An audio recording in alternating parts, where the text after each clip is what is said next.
I welcome everybody to this celebration for Wes Granberg-Michaelson's new book, The Soulwork of Justice.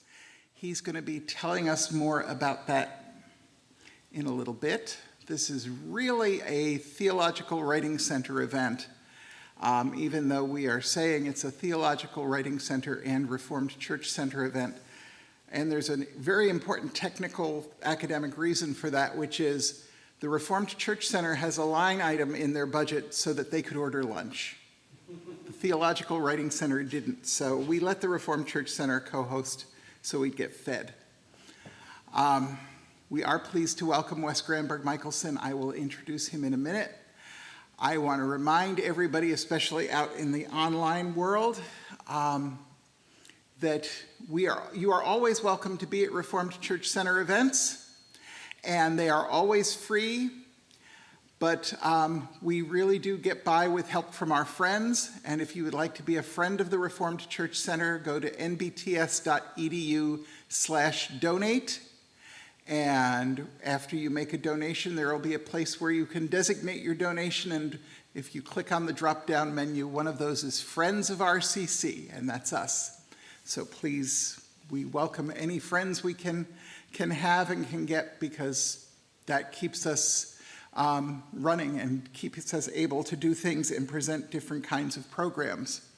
By the way, the next things coming from the Reformed Church Center, again, one of them sort of indirect and small, and I believe it's being billed as a pop-up event, is next Tuesday, which is with Ruth Padilla-DeBorst and her husband James, and who are missionaries to Costa Rica, and also on faculty at Western Seminary. And so they will be here talking about their mission work in Costa Rica and how others can become involved. That will be at 11 o'clock on Tuesday. If you look online at nbts.edu, you can find all the information you need to register online. Or you can still email me at jbrum@nbts.edu, and you can come and be here in person. There won't be lunch, but there will be light refreshments. There will be a time for Q&A. You can be here either in person or online. We welcome you for that. And then a much bigger, regular event on December 10th. Wes will be back with us, as will Jackie Lewis, senior minister at Middle Church in New York City. And they will be talking about how we as Reformed Christians stand up in the midst of injustices, both from our government and from others, in these tough political times that we are dealing with. So that should be a very interesting event, and it will be completely online, so you can register online.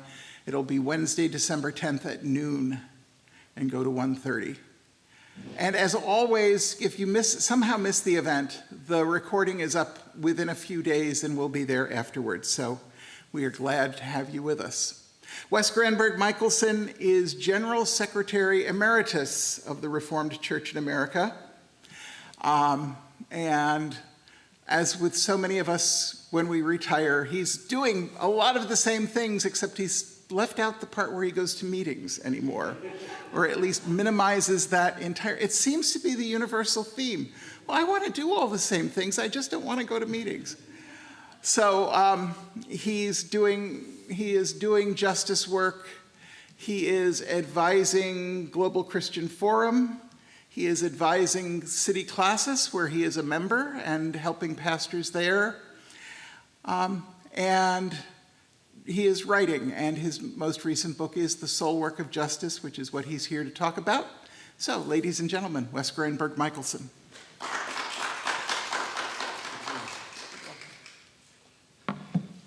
Thank you very much, James, and I'm pleased to be with all of you, those here and those there, all together. It really is a delight. And I want to just add to James's commercial about upcoming events. Ruth DeBorst is one of the most dynamic and powerful speakers I've ever heard. She's a good friend. We've worked together on the Global Christian Forum. It's wonderful that she and her husband James will be here. And I certainly encourage any of you to make sure you take advantage of that. I want to tell you a bit about how this book came about, because I think that's partly why you might understand its message. For the last more than 50 years, when I started my Christian journey, I was very impacted by Church of the Savior in Washington, D.C., which was founded by Gordon Cosby. Elizabeth O'Connor wrote many books about it, books you can find easily in the Sage Library. There's some classics. And I found there a way in which the inward journey and the outward journey was intricately combined together as one, which in my own pilgrimage as a Christian was what I was yearning for. I was in D.C. at the time, obviously at the beginning of my career, working for a U.S. Senator against the Vietnam War, compelled to work on issues of peace and justice, but also from a strong evangelical background, was searching for ways in which my personal faith was also alive. And so much of the church kept those things apart and separated. Church of the Savior is one place that sort of brought the inward and outward together.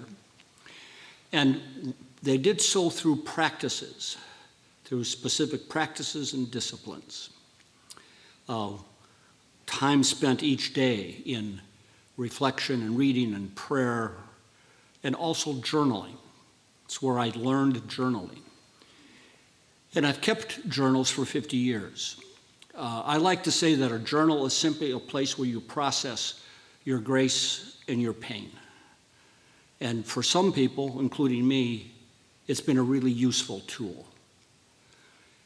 During COVID, my wife Karen and I were sitting in our home in Santa Fe, and she looked at the bookcases where I have this long string of journals that I've just kept. And she said, "What are you ever going to do with those?" And I said, "I have no idea." And she suggested, "Well, why don't you spend time reading through them, seeing if there's anything there that might be of interest to our kids." We have 2 kids, JK and Karis. So it's COVID, what else are you going to do, you know? So I started reading through them, and it took me a year. And as I did, I began recording those things that I thought, well, you know, this is worth remembering. There's something here that I had forgotten about that is really worth remembering. By the time I was done, I felt, you know, there's wisdom here that I want to share with our 2 kids, but might be worth sharing more widely. And an agent that had worked with me on my previous book, I met with her. She looked at it and she said, "You've got to publish this. You've got to figure out a way to put this together." And so that led me for actually the next 2 years on trying to put together how I think, especially for this time, we have to integrate our inward spiritual life in a deep and grounded way with our outward witness for justice in all that we face. I finished the manuscript in September, and to be honest, I had no real thought about the book concerning the presidential election.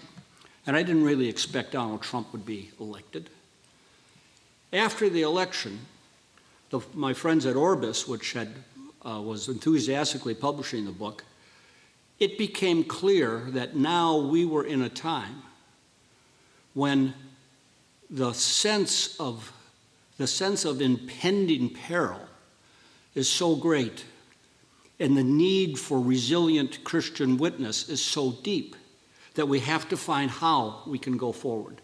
I have a friend of mine who ran a small group together. It's a virtual group. He spends a lot of his time in Australia and England. And he does surveys of public attitudes, brilliant guy.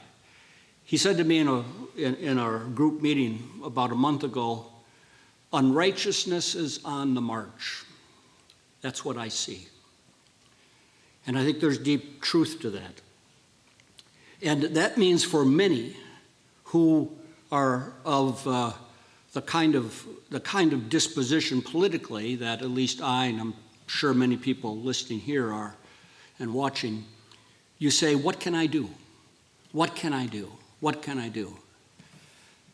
I think the deeper question is, who am I called to be? Who am I called to be in this time? Because I think that is the long-term challenge. And it's all made more urgent because of the way that there's so much pressure and competition to get our attention, to rivet our attention. It's so easy to become completely reactive to the latest news, to all the dramatic events in the news cycle. And it's because the algorithms that run all these devices are geared in order to drive us to pay attention to what's most dramatic, what's most exciting, and that's done with literally billions of dollars in huge firms because it's all about driving revenue. Some have said, in fact, Michael Goldhaber is probably one of the best, we live in an attention economy where the most valuable asset is really gathering people's attention. And you think about that. And the problem is that attention is a limited commodity. So you have to pay attention to where you pay attention. And I think in our time, for Christians, I think that's ever more urgent. I think it was Henry Nouwen who first told me prayer is attention. You think of that. The ability to focus on what we most deeply need to do when there are so many other demands that want to get our attention, I think is critical if we're going to say, how do we ground an inner spiritual witness that's going to have the ability to make an outward action for justice that's going to last, and that's going to go deep, and that's going to be a true witness to the presence of Christ in this time. And that would answer the question that Bonhoeffer asked: who is Jesus Christ for us today? And so to do that, I think we need to all develop what I have called a holding space, where we develop the spiritual infrastructure of disciplines and practices that allow us to have that place where we can process our own grace and pain, and where we can be grounded in who we know we're called to be in order to be sustained in our outward journey. And for different people, according to your Myers-Briggs type, according to your Enneagram, according to your experience, you're going to find different practices that are going to be appropriate. I mean, it may be yoga, it may be meditative reading, it may be deep scripture study, it may be journaling, it may be all the different kinds of prayer, it may be going on retreat, it may be any number of things, but you've got to do something. You've got to do something. And no one else is going to do this for you, because we have to learn how we root our lives for the time that we're facing ahead. And how we root our lives more deeply in the presence of God's love, where that becomes not just a doctrine, not just something that we are imagining or thinking or writing about, but something that we are experiencing, something that we are deeply connected to. And that only comes through practice. Now, what I found when I went through my journals, I began to identify themes that at least I had gone through, movements that helped me understand what this journey was like. And as I shared them with others, it seemed like these are similar to what others have experienced as well. I want to talk about them briefly, and they kind of, if you want to go further, they sort of form the core of the book. But it's how, in order to do what we're saying here, you have to move first from self-sufficiency to belonging. I'm going to talk about each one, but from self-sufficiency to belonging, and then from certainty to connection, then from grandiosity to authenticity, and from control to trust. I think those are the kind of movements in each of our lives that in one way or another we have to be about if we're going to get to a place where we're going to be deeply grounded and useful for what God would have us do and say in the time that we're in. So first, self-sufficiency to belonging. I'll tell you how this happened for me. I was in the Trappist Monastery at Berryville, Virginia, outside D.C., where I had ended up taking an extended 5-week retreat. It was during the time I was working in Washington, D.C. And I wandered into the library that they have and was looking at books, and there was a book by Karen Horney, who was a famous psychologist, titled Self-Analysis. So I picked that up. So it would be interesting to read on this extended retreat. I started flipping through it, and one of the headings was neurotic self-sufficiency. And I read that through, and I suddenly felt, I've been had. This really describes me. And to be honest, a person who is smart and competent can get away with a lot of self-sufficiency. Because, you put on a kind of image that you really don't need anyone else. But one time or another, sooner or later, your life crumbles, and you need to be in relationship. You need to belong. It's why I like the first question of the Heidelberg that frames our faith around that issue of belonging. And you've got to figure out, how do you belong? It may be to another life partner. It may be to a close community. It may be to a particular relationship. At the end of the day, it's how you belong to God. And that you're not just talking about God, but you're belonging to God, which is quite different. And all of us, I think, have to figure out how we make that transition. And none of this happens overnight. We're all still on this journey.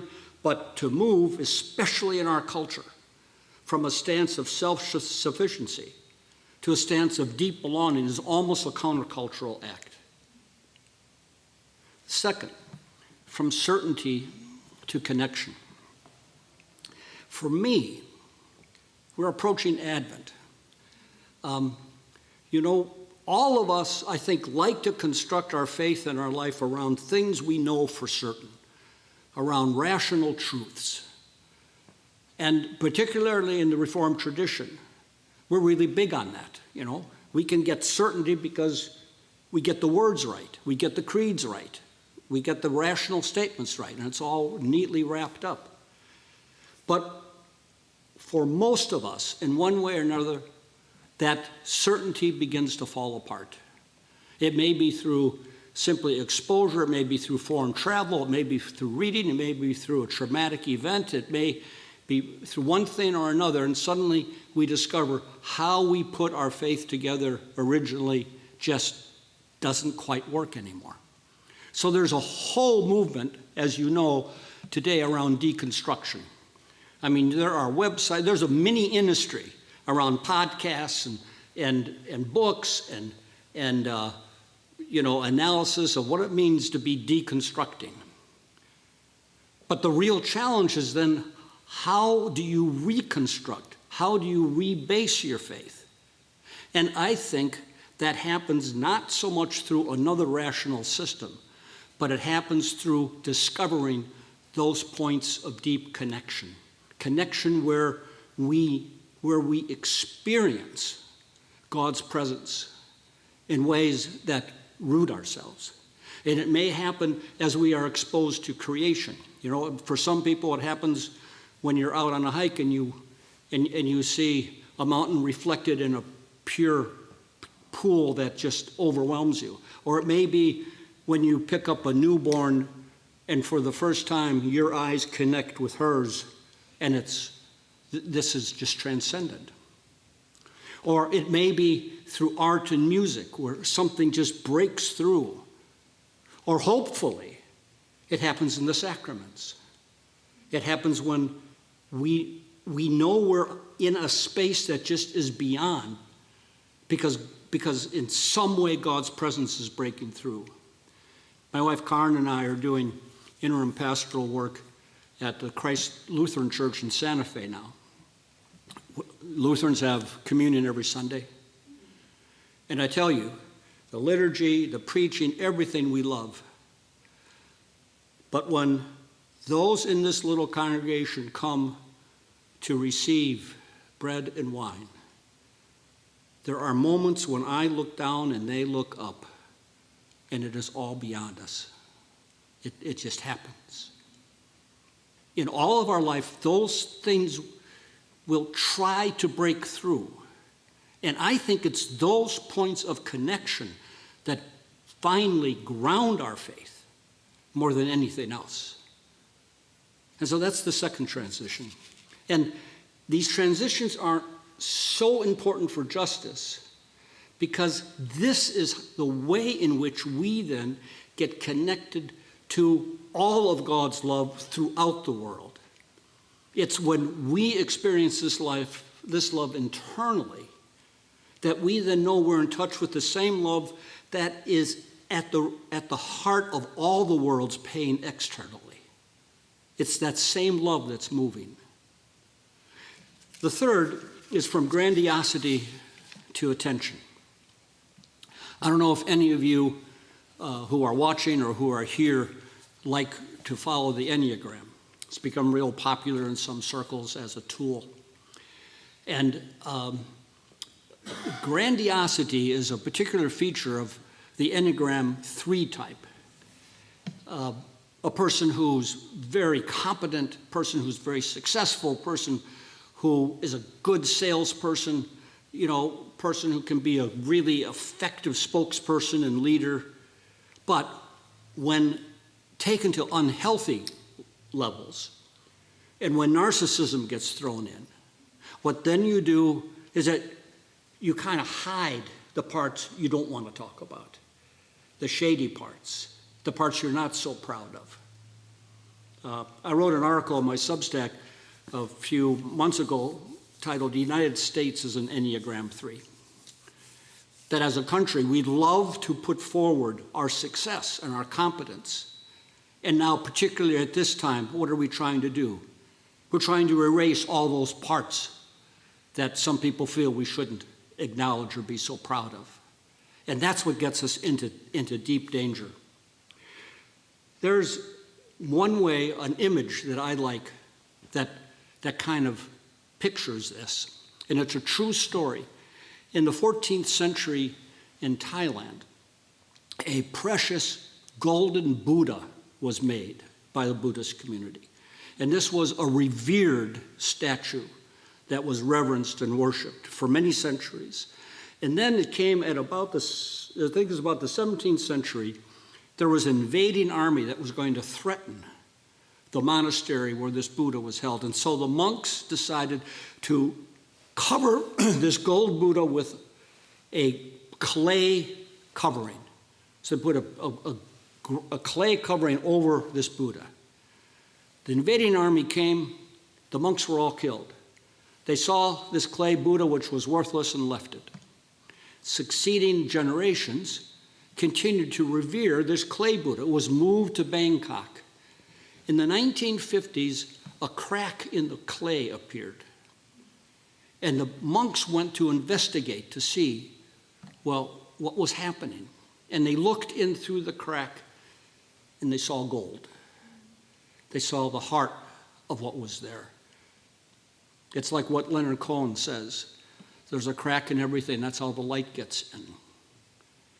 And at the heart of each of us is that image of God, which is worth gold. That's at the heart, but it is all so often covered by the clay exteriors that we want to live by. And that's what happens when we're captured by pride and grandiosity, and why we have to make a transition to authenticity, where we discover our true self, the true self that is rooted in the image of God within us. The fourth is this movement from control to trust. There's a poet, a Celtic poet and writer whom I'm sure many of you have heard of, David Whyte. And in a poem, What to Remember Upon Waking, he has this one line that I love. What you can plan is too small for you to live. What you can plan is too small for you to live. We are addicted in this country to planning and control. I don't know how many strategic plans I've been a part of in organizations and boards. I say to folks, I'm never going to do another one. Because as important as that kind of exercise is, in reality, they get wiped out by events that are out of our control. And if you just think about the past 5 years of history, COVID totally disrupted the life of all the institutions in society, including 350,000 congregations. That's how many there are in the United States. And it was in no one's strategic plan. And yet, it was overwhelming and had to be coped with in one way or another in order to shape the future. It was the same way with George Floyd's murder, which had a ripple effect through society, causing all kinds of responses and reactions that were never planned for. Or in my part of the country, in New Mexico, we had one of the worst forest fires that we've had in our history, which had a dramatic effect on social services, on all kinds of planning that could never be anticipated. And that's why in the external world of institutions, I think resilience is so much more important these days. But I think that also translates spiritually, that we have to learn that we really don't have the control that we think we have, but we really are able to place ourselves in the providence and in the care of God's grace, where grace doesn't become a doctrine, but where grace becomes a lived reality. An earlier book I did, Without Oars, Casting Off into a Life of Pilgrimage, it captures that kind of image, these 3 Celtic monks that set off from Ireland in a boat without oars in order to go to wherever the Spirit would take them.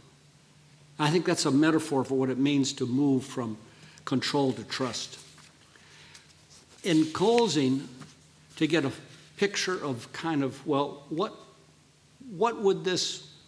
difference would this make?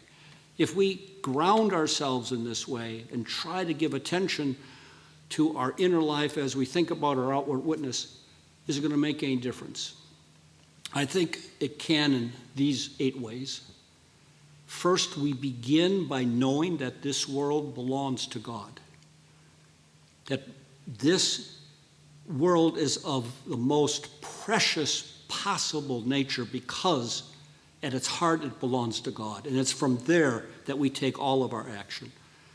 Second, that what we do in this engagement has a spiritual foundation. It's not just a political battle. It's not just an economic battle. It's all of that, but it's deeper.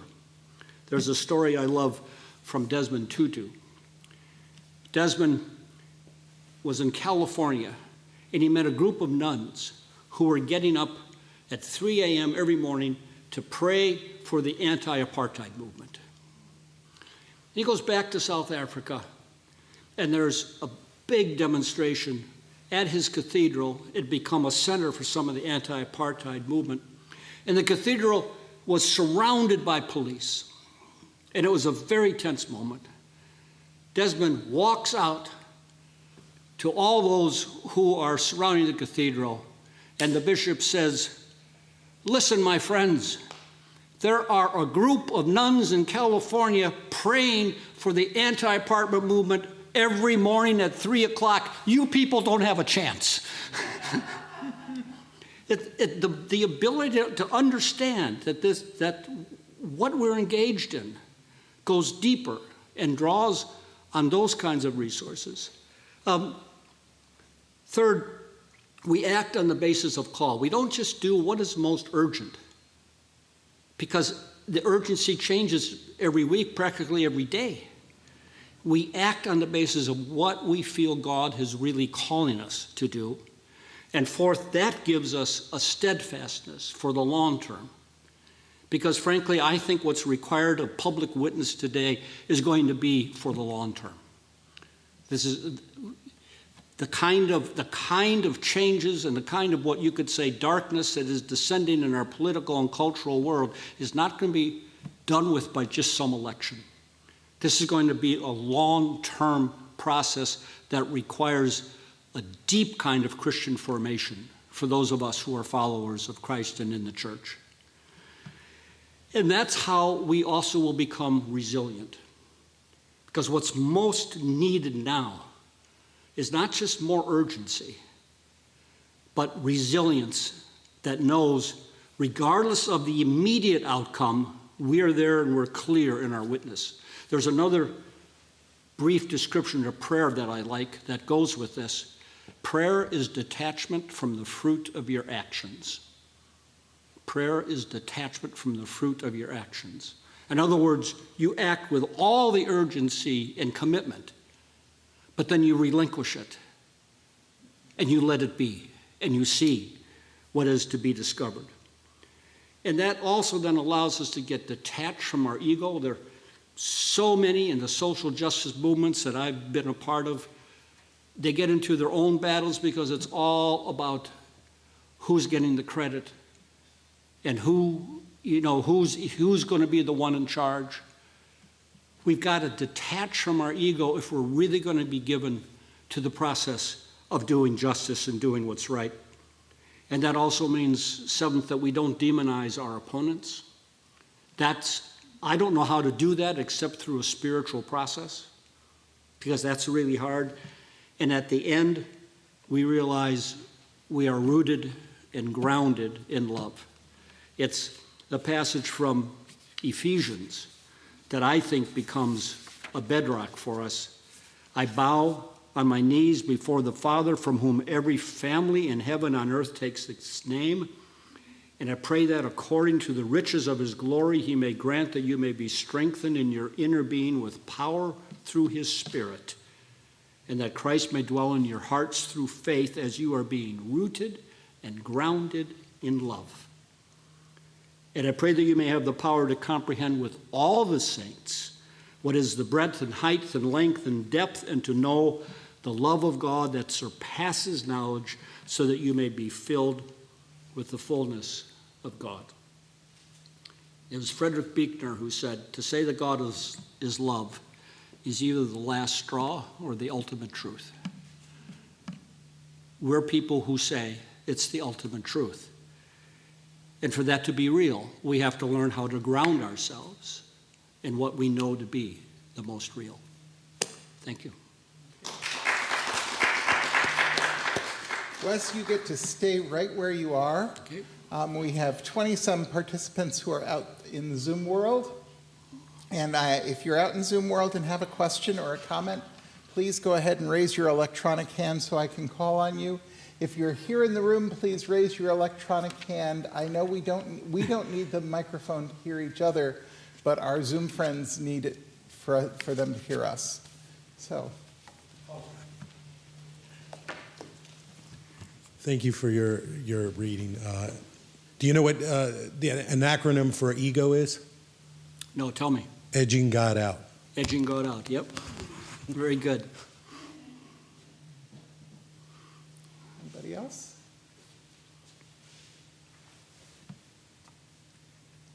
Zoom world, I see a whole list of people who I know are just such shrinking violets. Gloria and Anna and Jim Reed. I mean, I know that all of you just never share opinions, but maybe you'll do it this time. Anybody else? Any comments, questions? Patrick? Yeah. Thank you for a wonderful presentation. I was very intrigued about how you took 50 years of journals and then came with these kernels of wisdom to produce the book, and we're beneficiaries of that through this talk. Could you talk a little bit about the process of gleaning this wisdom? What was the actual process like, going from the journals on the shelf to your finished product. Thanks. Yeah, and you know, for those who are writers, this is really interesting. In my own practice, I've always had a spiritual director, which comes more from the Catholic tradition, but now more and more it's a Protestant thing, and I think it's very valuable. So, I was talking with my spiritual director at the time and telling her that I was going to do this. And she said to me, Wes, if you do this, you need to understand that when you go back and read all this, this isn't going to be just a detached intellectual exercise. You're going to be entering back into the emotions that you felt, and you're going to be reliving and remembering and kind of bringing into your present some of the struggles and some of the questions that you recorded, and that, you know, in one way or another, they're still alive. I mean, it's all evolved, it's all moved forward, but you know, you have to be prepared for that. And she was right.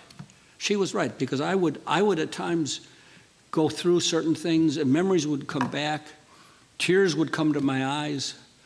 I'd think of relationships, I'd think of mistakes I made. I mean, it wasn't just an intellectual process. It was an emotional and a spiritual process in trying to work through that, and that's probably why it took so long.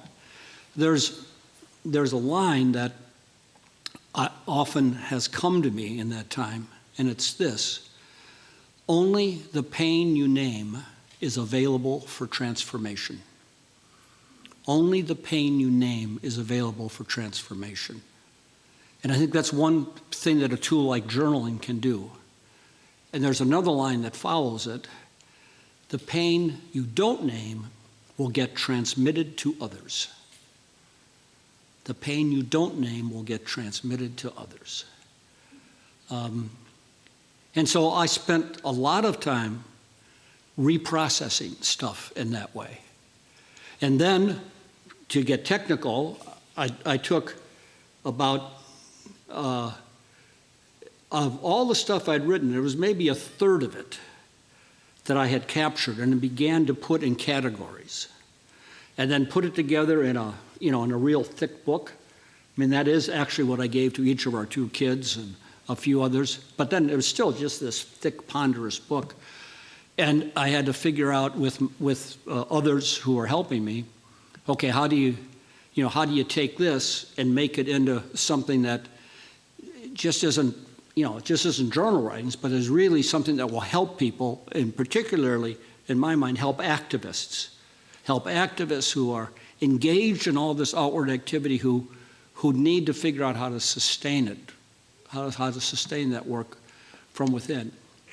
And so that took a lot of further refinement. I mean, one of the books I picked up in the process when I was thinking about this was Dag Hammarskjöld's Markings.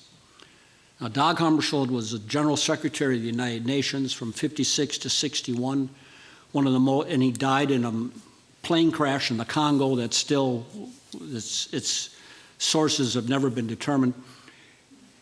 And it turns out, after he died, he had left to a friend journals. He kept a journal his whole time. And he was raised in the Swedish Lutheran Church, but he was deeply influenced by mystics, especially Meister Eckhart and others. And so suddenly you see this whole guy's life and all the stuff he was doing externally was infused with this inner spiritual life that now you could see. And so Markings is just a book of his spiritual, journals. But I remember saying to the agent and person I was working with, look, Dag Hammarskjöld was General Secretary of the United Nations. People want to read his journals. I was General Secretary of the Reformed Church of America. People don't want to read my journals, So how do you take some of this and put it into a format? And then that's when we came up with how the book turned out. That it's really, and it's written. It's interesting because it's written in the second person. it's written to, I'm writing to people and saying, here's what I really urge you to try to do. And then look at a lot of historical sources and voices, and then have some of my journal writings that illustrate that point sort of interspersed throughout. So that's a long answer, but that's how it came about. Gloria, we've got a couple people in line ahead of you, Elizabeth. Gloria McKenna, would you go ahead and join us and speak? And you will be heard, I think, here. Thank you, James. Hello, Wes. Good to see you. Good to hear from you. Gloria, your voice is descending from on high. We'll start singing something. The Glory Hallelujah chorus. We have some history together, and I am just really intrigued by how you've pulled your journals together and the parts that you have shared with us. I'm wondering, you've shared some of the history, and I'm wondering now, as you continue to mature in your faith, which of these 4 areas continues to just challenge you or open your eyes to new things? Yeah, that's a great question, Gloria. And thank you very, very much. It's wonderful to hear you. I really think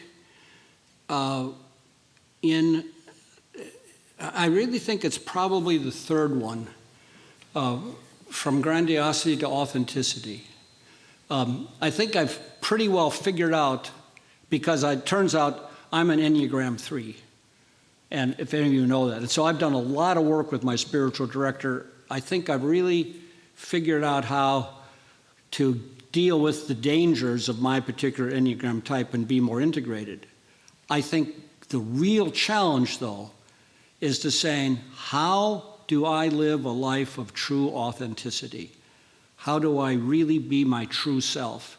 Particularly in a political climate that is so fraught. And right now, Gloria, as you know, as one who pastored, I'm standing up before a congregation every Sunday to try to preach and do liturgy, and always asking myself, how do I be authentic in what I say, and really live the life that I know I'm being called to in my truest self. I'd say of the 4, that's maybe where I spend my most, that's maybe where I most focus. Thank you. James Reed, please jump on in. Well, Wes, Yeah. we go back a ways, I guess. James Reed was my RA at Hope College. This 20 young years, man who came in and lived with Connie DeMaster and I in the female side of the Hope College campus. How many years ago? I don't even want to count. Thank you so much for sharing what you have shared and continuing to do so. I don't know whether you have had a chance to read David Brooks' New York Times column lately, in which he does much of the same thing. In looking back and saying, what will it take for us to, in a deep and genuine way, live our lives in the current political circumstances? David comes up with a lot of the same sort of lessons that you have outlined for us, only in a secular way. And so I am very grateful for you to put this into the context of our Christian belief.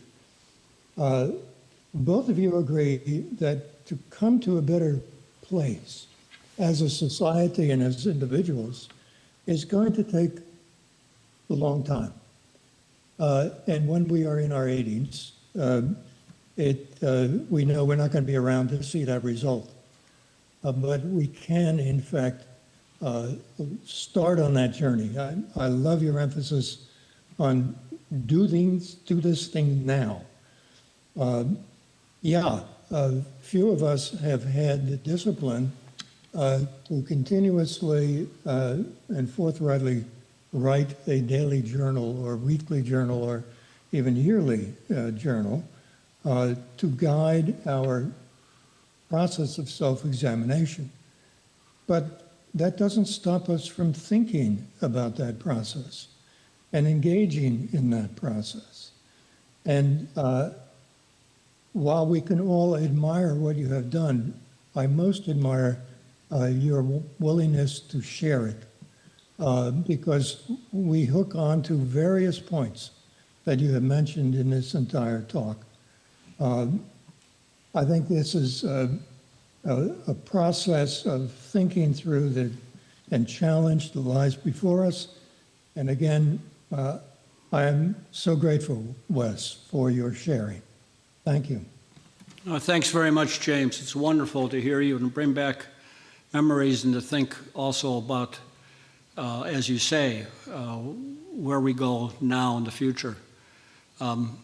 Yes, I've read David Brooks's more recent columns with a lot of interest.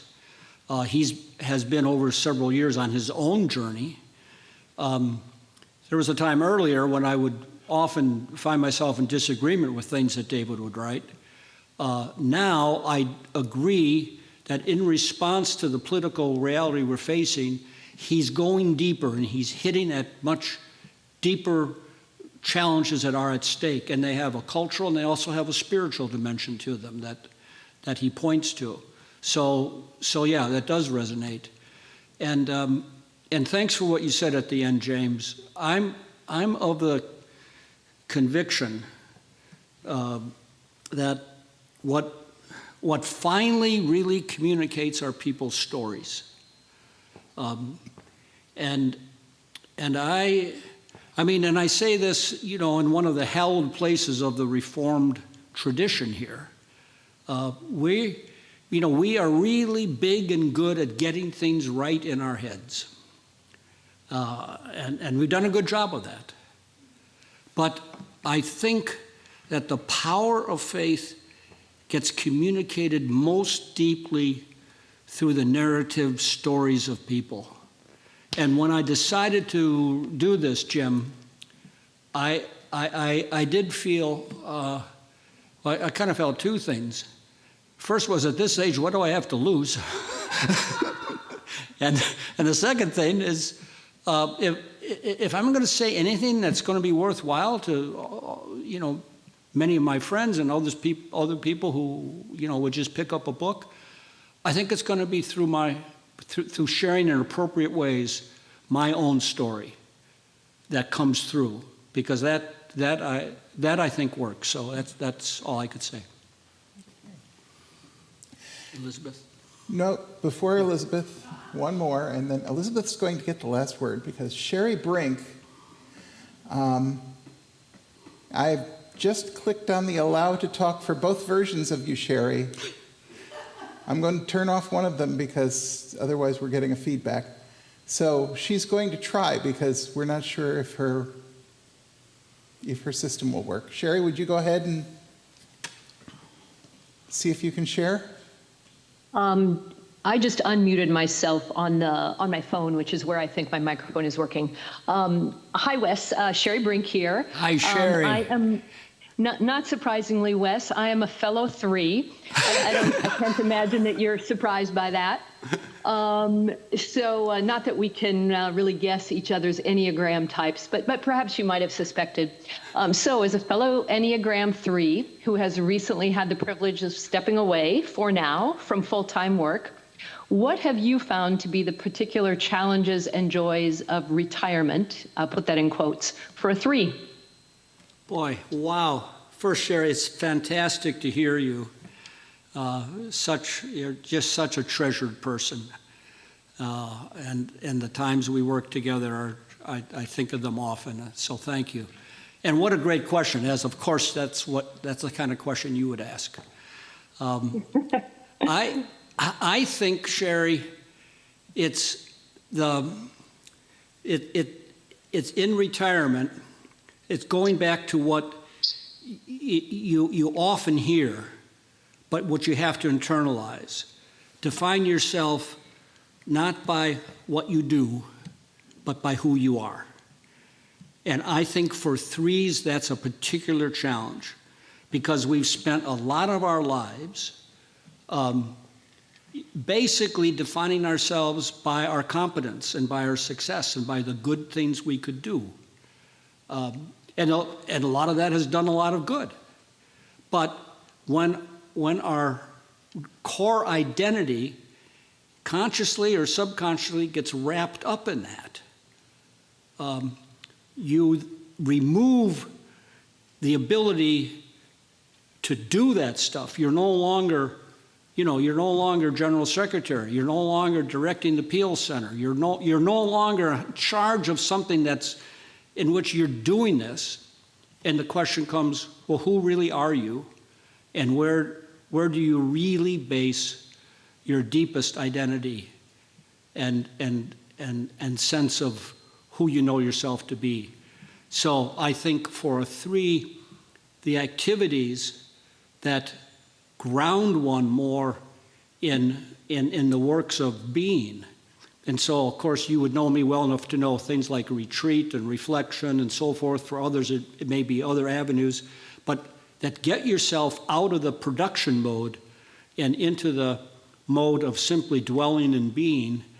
That's what I think our deepest challenge is. And in my circumstance, I'd say, as I've done that, all kinds of new surprising things have presented themselves.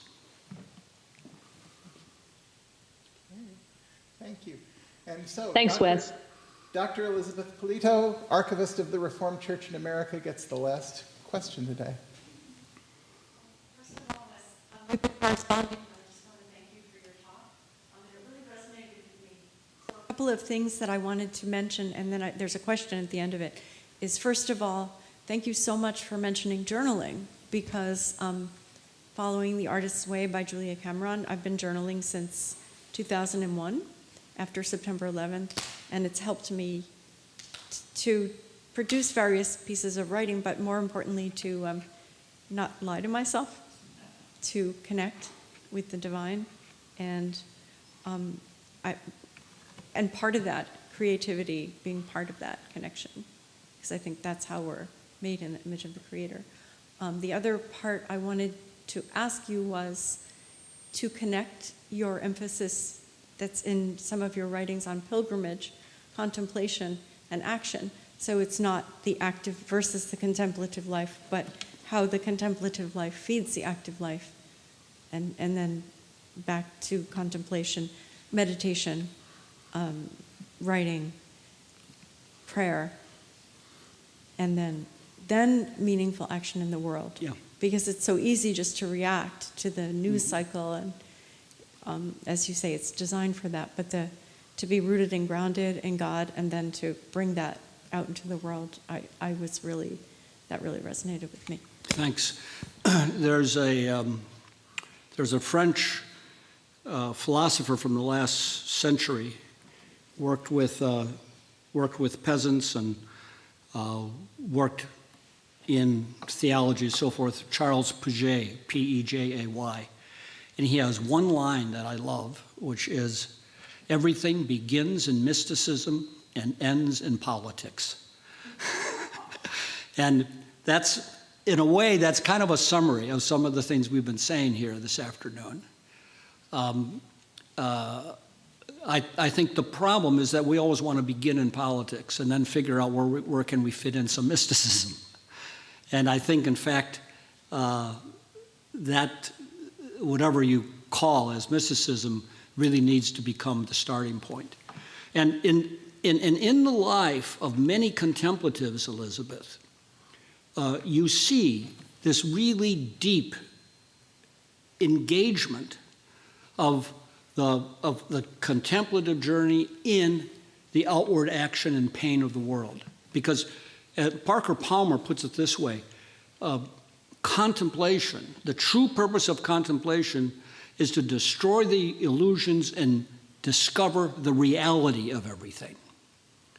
So, when you are when you are retreating in whatever form you say, in contemplation, what you're really trying to do is not get into some internal, private, comfortable place, but to really get into the experience of where God's presence is with you and then with the whole world.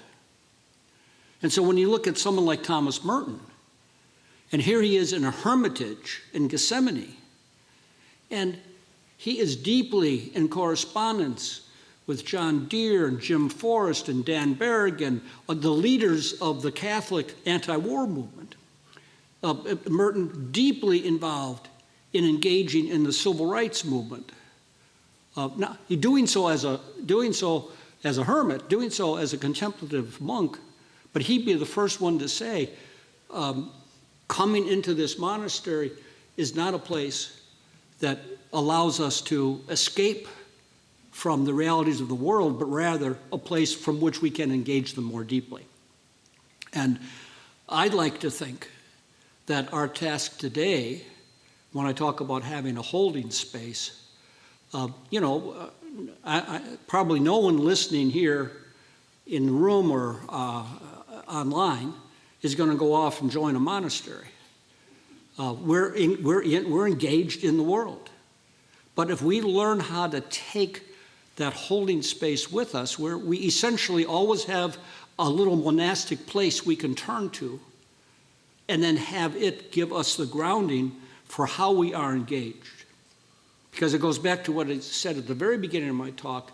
It's finally about how you hold together the inward journey and the outward journey as one. Because that's how God's love holds those together.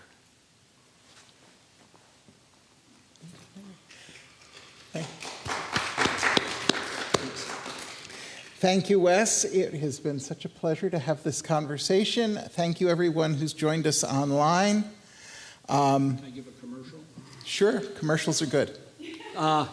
For the people online, you could, if you're interested in the book, it's at Orbis, and you could find it at orbisbooks.com or any of the booksellers, or there's a Kindle version, etc. And I have a few copies here for anyone who wants to get a hard copy here. But it's and I've got, I've had to get a website, so I've got a website which is WesGM, and that also gives you stuff into how you can get a hold of it if you want. Okay. And the other commercial, of course, is if you would like to join us next Tuesday, go to nbts.edu, look for the announcement about next Tuesday, and register for either being in person or online. And the same for December 10th, when Wes will be back with us, except he will probably be comfortably in Santa Fe with his dear wife, and happy for it. And Jackie Lewis will also join us, and that should be a wonderful conversation. Thank you, everyone. Have a wonderful rest of your day. Take care.